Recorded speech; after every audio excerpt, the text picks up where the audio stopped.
تسلیم نہیں کرے گا۔ فلسطینی تنظیم حماس نے امریکہ کے نام نہاد امن منصوبے کو پہلے ہی مسترد کر دیا تھا۔ امریکی صدر کے منصوبے کی تفصیلات سامنے آنے کے بعد حماس نے ایک بیان میں کہا کہ وہ فلسطینی قوم کے ساتھ مل کر امریکہ کے امن منصوبے کو ناکام بنائے گی۔ اسی طرح ادھر امریکی صدر ڈونلڈ ٹرمپ کے مشرق وسطیٰ کے لیے تیار کردہ منصوبے کے اعلان کے ساتھ ہی فلسطین کے مختلف شہروں میں لوگ احتجاج کرتے ہوئے سڑکوں پر نکل آئے ہیں۔ جو اس وقت تصویریں پیچھے بدل رہی ہیں، یہ سب تازہ ترین تصاویر ہیں جو کل جیسے ہی اس صدی کی ڈیل کے منصوبے کو متعارف کرایا گیا، ویسے ہی جو ہے بہت ساری احتجاجی فلسطینی راستے پر نکل آئے، اور اب لگاتار یہ احتجاجات جاری رہیں گے۔ اور فلسطین کے بارے میں تو آپ لوگوں کو معلوم ہی ہے کہ کس طرح وہاں پر احتجاجات جاری رہتے ہیں، اور مہینے ہی نہیں بلکہ سال تک جاری رہتے ہیں۔ شمال الخلیل میں فلسطینی نوجوانوں کے ایک گروپ اور اسرائیلی فوج کے درمیان تصادم بھی ہوا ہے۔ اسرائیلی فوج نے فلسطینی مظاہرین کو منتشر کرنے کے لیے ان پر لاٹھی چارج، براہ راست فائرنگ اور اشک آور گیس کی شیلنگ بھی کی ہے، جس کے نتیجے میں متعدد فلسطینی زخمی ہوئے ہیں۔ تو ناظرین، اس صدی کی ڈیل نہ جانے اور کتنے فلسطینیوں کو شہادت پر مجبور کرے گی، اور نہ جانے یہ کب سلسلہ تھمے گا۔ لیکن ٹرمپ نے، جو کہ ایک اسرائیل کا کتا جس کو کہا جاتا ہے، اور عام طور پر جو اس نام سے اس کو یاد کیا جاتا ہے، سوشل میڈیا میں اسی نام سے اس کو باور کرایا جاتا ہے، فلسطین کے اکثر سوشل میڈیا میں الگ الگ ناموں سے اس کو پکارا جاتا ہے، امریکہ کے نام سے کبھی ٹرمپ کو لے کر کے جتنے بھی صدور آئے ہیں، ظاہر سی بات ہے کہ ان کی تاریخ رہی ہے کہ وہ ہمیشہ اسرائیل کے سامنے گھٹنے ٹیکتے ہوئے نظر آ رہے ہیں۔ یہی وجہ ہے کہ اب جب یہ پلان متعارف کر دیا گیا ہے، جس میں کہیں بھی فلسطین نظر نہیں آتا، اور مسجد اقصیٰ کو اسرائیل کے حوالے کرنے کی بات کہی گئی ہے، اور اس میں وہ بستیاں جس بستیوں پر یہودی قبضہ کر چکے ہیں اس کو بھی اسرائیل کے حوالے کیے جانے کی ساری چیزیں اس منصوبے میں شامل کی گئی ہیں، جس کو اکثر مسترد کر دیا گیا ہے فلسطینیوں کی جانب سے۔ آئیے عالمی سطح پر اس پر کیا رد عمل ہوا ہے اس کو دیکھتے ہیں۔ سب سے پہلے اردن نے فلسطین کے حصے بکھرے کرنے پر مبنی اس پلان کی مخالفت کی۔ اردن وزارت خارجہ کی طرف سے جاری کیے گئے بیان میں کہا گیا ہے کہ مسئلے کا واحد حل مشرقی بیت المقدس کے دارالحکومت والی فلسطینی حکومت کے قیام کی بنیاد پر مبنی دو حکومتی حل ہے۔ ایران نے بھی امریکہ کے صدر ٹرمپ کے بیان کے خلاف رد عمل کا اظہار کیا ہے۔ ایران کے صدارتی مشیر حسام الدین آشنا نے کہا کہ یہ پلان دھونس اور پابندیوں کا پلان ہے۔ آشنا نے کہا کہ یہ 7 سالہ توہین ہے جس کا مقدر ناکامی ہے۔ امریکی ڈیموکریٹ سینیٹر کرس مرفی نے پلان کو نام نہاد امن پلان قرار دیا ہے۔ مرفی نے وارننگ دی ہے کہ پلان کا مقصد فلسطین کے حصے بکھرے کرنا ہے، اور یہ پلان امن مرحلے کو 20 سال پیچھے لے جائے گا۔ روس کی طرف سے پلان کے بارے میں بیان صدر ولادیمیر پوتن کے مشرق وسطیٰ اور افریقہ کے لیے نمائندے خصوصی میخائیل بوگدانوف نے جاری کیا ہے۔ بوگدانوف نے کہا کہ ہم پلان کا بغور جائزہ لیں گے۔ امریکہ کی اس نام نہاد پلان کے بارے میں فیصلہ امریکہ نہیں بلکہ محارب فریق کریں گے، یعنی فلسطینی اور اسرائیل کریں گے۔ جرمنی کے وزیر خارجہ ہائیکو ماس نے بھی ٹرمپ کے نام نہاد مشرق وسطیٰ امن پلان پر تنقید کی ہے۔ بہرکیف ناظرین، یہاں پر ایک بات صاف طور پہ نکل کر کے آ رہی ہے، بلکہ کچھ مسلم ممالک کے بارے میں کہ مصر اور UAE اور سعودی عرب کا بھی نام اس میں شامل کیا گیا ہے۔ اس کے علاوہ کچھ اور 2-3 ممالک ہیں جو اس وقت جو ہے پوری طرح سے اس صدی کی ڈیل میں امریکہ کی حمایت کر رہے ہیں۔ اس سے یہ بات صاف طور پر واضح ہو جاتی ہے کہ مسلم ممالک اس وقت منافقت پر اتر آئے ہیں، جبکہ رشیا، ترکی اور دیگر ایسے بہت سارے ممالک ہیں، اور پاکستان نے تو پہلے یہ واضح کر دیا ہے کہ سب سے پہلے فلسطین کی بات ہوگی اور اس کے بعد کسی منصوبہ پر بات کی جائے گی۔ تو ظاہر سی بات ہے کہ یہ 1-2 دن میں کھل کر کے سامنے آ جاتا ہے، جب پوری طرح سے جو ہے یہ صاف ہو جائے گا کہ کون کس کی جانب ہے اور کون کس کی جانب نہیں ہے، اور فلسطین تو ویسے بھی اس کو جو ہے رد کر چکے ہیں۔ اس کے علاوہ ناظرین، ترکی کے صدر رجب طیب ایردوغان نے امریکہ کے صدر ڈونلڈ ٹرمپ کے اعلان کردہ نام نہاد امن پلان کے بارے میں بات کرتے ہوئے کہا ہے کہ بیت المقدس مسلمانوں کا مقدس مقام ہے، اسے اسرائیل کے حوالے کرنے کا پلان ہرگز قبول نہیں کیا جا سکتا۔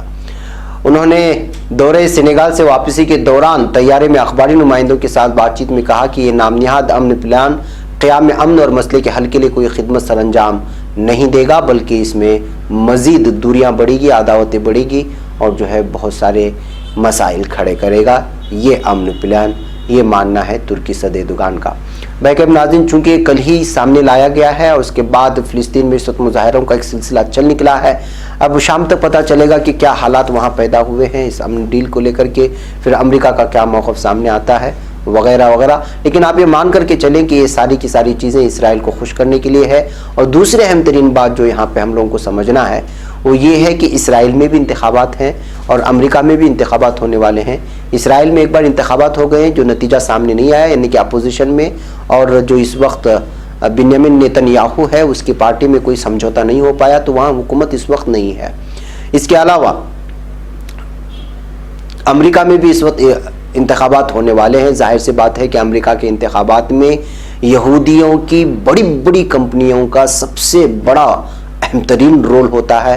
ایسے حالات میں ظاہر سی بات ہے کہ دوبارہ سے ٹرمپ کو انتخاب میں حصہ لے کر کے جیت حاصل کرنے کے لیے فنڈنگ کی بھی ضرورت ہوگی اور ان کے سپورٹ کی بھی ضرورت ہوگی۔ ایسے حالات میں اسرائیل کو خوش کرنے کے لیے اور خود کی سیٹ کو مضبوط کرنے کے لیے یہ صدی کا ڈیل جو اس وقت جو ہے لایا ہوا ہے وہ اسی وجہ سے متعارف کرایا گیا ہے تاکہ اسرائیل کو خوش کر سکے۔ دوسری کہ نیتن یاہو کا اس صدی کی ڈیل سے یہ ثابت کرنا ہے کہ جو اگلے الیکشن ہونے والے ہیں 1-1.5 ماہ میں، اس میں اسرائیلی اپنی یہودی ظالم قوم کو یہ دکھائے کہ بھائی میں نے یہ ڈیل کر لی ہے، آپ مجھے منتخب کریں۔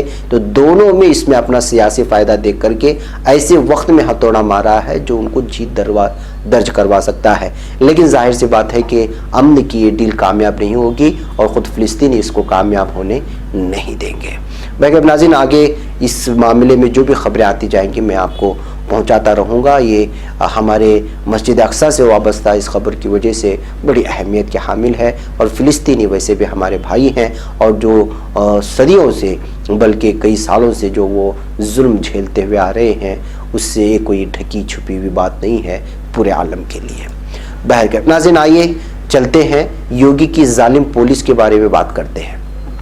پچھلے مہینے ہوئے شہریت ترمیمی قانون مخالف مظاہرے کے دوران فساد کرانے اور قتل کی کوشش کے 2 ملزمین کو ضمانت دیتے ہوئے اتر پردیش کے بجنور کی ایک سیشن عدالت نے پولیس کے دعووں کو خارج کرتے ہوئے کہا کہ انہوں نے ایسا کوئی ثبوت نہیں دکھایا جس سے پتہ چلے کہ ملزم گولی باری یا آگزنی میں ملوث تھے، یا پولیس نے ملزمین سے کوئی ہتھیار ضبط کیا ہو، یا کوئی پولیس اہلکار گولی سے زخم ہوا ہو۔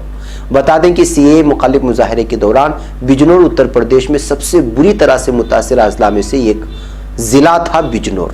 انڈین ایکسپریس کی ایک رپورٹ کے مطابق اس کو عدالت سے ملے دستاویز دکھاتے ہیں کہ ایڈیشنل سیشن جج سنجیو پانڈے 24 جنوری کی ضمانت حکم میں پولیس نے جو دعوے کیے تھے ان میں سنگین خامیوں کی طرف اشارہ کیا۔ انہوں نے کہا معاملے کی خوبی خرابی پر کوئی رائے بنائے بنا میرے خیال سے حالات اور جرائم کو دیکھتے ہوئے ملزم کو ضمانت دی جانی چاہیے۔ ضمانتی حکم میں کیے گئے تبصرے اہم ہیں کیونکہ بجنور پولیس نے بجنور کے نہٹور، نجیب آباد، نگینہ میں تشدد میں شامل ہونے کا الزام لگاتے ہوئے 100 سے زیادہ لوگوں کو گرفتار کیا تھا اور کئی FIR درج کی تھی۔ پولیس نے یہ بھی مانا تھا کہ UPSC کی تیاری کرنے والے 20 سالہ محمد سلیمان کو ان کے کانسٹیبل موہت کمار نے اپنی دفاع میں گولی ماری تھی۔ حالانکہ سلیمان کے پاس سے کوئی ہتھیار برآمد نہیں ہوا تھا۔ اس معاملے میں سلیمان کی فیملی نے 6 پولیس اہلکاروں کے خلاف FIR درج کرائی ہے۔ بہرکیف ناظرین، یہ پوری لمبی رپورٹ ہے جو سیشن عدالت کی جانب سے ضمانت دیتے ہوئے بیان کیا گیا ہے۔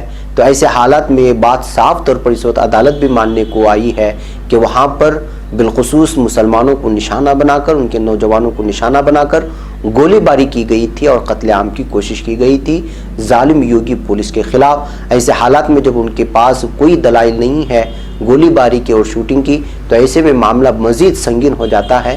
ایسے حالات میں وہ تنظیمیں مسلمانوں کی تئیں عدالت میں رجوع ہوتی ہیں، مقدمے درج کرواتی ہیں، ان کو چاہیے کہ اس معاملات کو سنجیدگی سے لے اور دوبارہ جو ہے بہت ٹھوس جو ہے مقدمے درج کروائیں اور شکایتیں درج کروائیں پولیس اہلکار کے خلاف جو اس طرح کی ظلم و ستم میں شامل ہوئے ہیں۔ ناظرین، آئیے ایک اور خبر کی جانب لے چلتا ہوں آپ کو، اور وہ ہے فوج میں پولرائزیشن کی تیاری مکمل ہو گئی ہے اور بلند شہر میں RSS کا پہلا فوجی اسکول بن کر کے تیار ہو گیا ہے۔ ناظرین، ایک اہم ترین خبر جو میں آپ کو پہنچا رہا ہوں اس کو بغور سننا۔ RSS اتر پردیش کے بلند شہر میں اپنا پہلا فوجی اسکول کھولنے جا رہا ہے۔ اس اسکول کو رجو بھیا سینک ودیا مندر کے نام سے جانا جائے گا اور یہ اپنی طرح کا پہلا اسکول ہوگا جسے RSS کے ذریعے چلایا جائے گا۔ آئندہ اپریل میں کھلنے والے اس اسکول میں داخلہ لینے کے لیے داخلہ امتحان ہوگا اور اس کا رجسٹریشن بھی شروع ہو گیا ہے۔ قابل ذکر ہے کہ رجو بھیا RSS کے سابق سربراہ تھے۔ اتر پردیش کے بلند شہر میں اپریل سے شروع ہونے والے RSS کے ذریعے چلائے جانے والے پہلے فوجی اسکول کی تعلیم سے متعلق تنظیم کے عہدیداران کا کہنا ہے کہ اس کی تعلیمی بنیاد سنسکار، سنسکرتی اور سمرستا ہوگی جو ملک کے مستقبل کے جوانوں کو دی جائے گی۔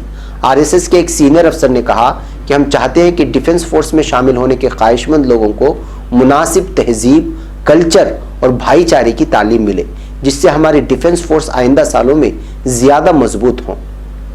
انہوں نے مزید کہا کہ نظریاتی تعلیم کے ساتھ ساتھ اخلاقی و روحانی رہنمائی طلباء کی کرنی ہے اور یہ صرف رہائشی اسکولوں میں ہی ممکن ہے۔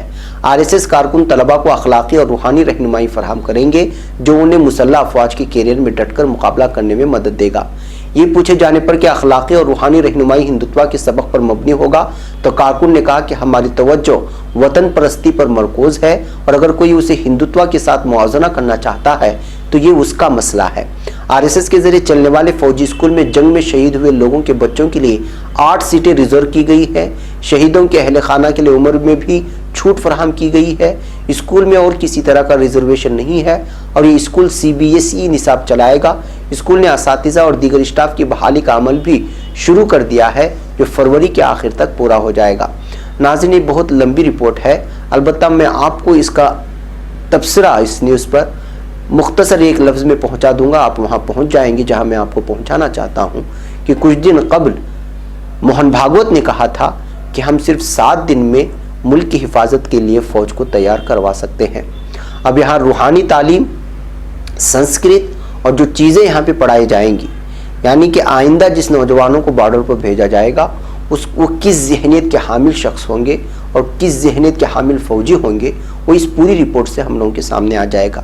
اس بات سے آپ اندازہ لگا سکتے ہیں کہ پورے 100 سالوں سے کس طرح کی تیاری ہو رہی ہے اور کس طرح کا منصوبہ چل رہا ہے اور اس منصوبے پر پوری طرح سے عمل بھی کیا جا رہا ہے مختلف شعبوں میں۔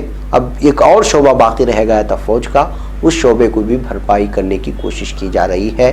اس چیز کو اگر ہم موہن بھاگوت کے اس بیان کو ملا کر کے دیں گے جو بیان آیا ہوا ہے تازہ کچھ دنوں پہلے، تو وہ بہت ہی سنجیدہ اور اس پر بہت ہی تشویشناک حد سے ہم تمام لوگوں کو بلکہ ہر ہندوستانی کو سوچنے کی ضرورت ہے جو سیکولر ذہن رکھتا ہے اور تمام سماج و طبقات کو ایک ساتھ لے کر چلنے کی بات کرتا ہے۔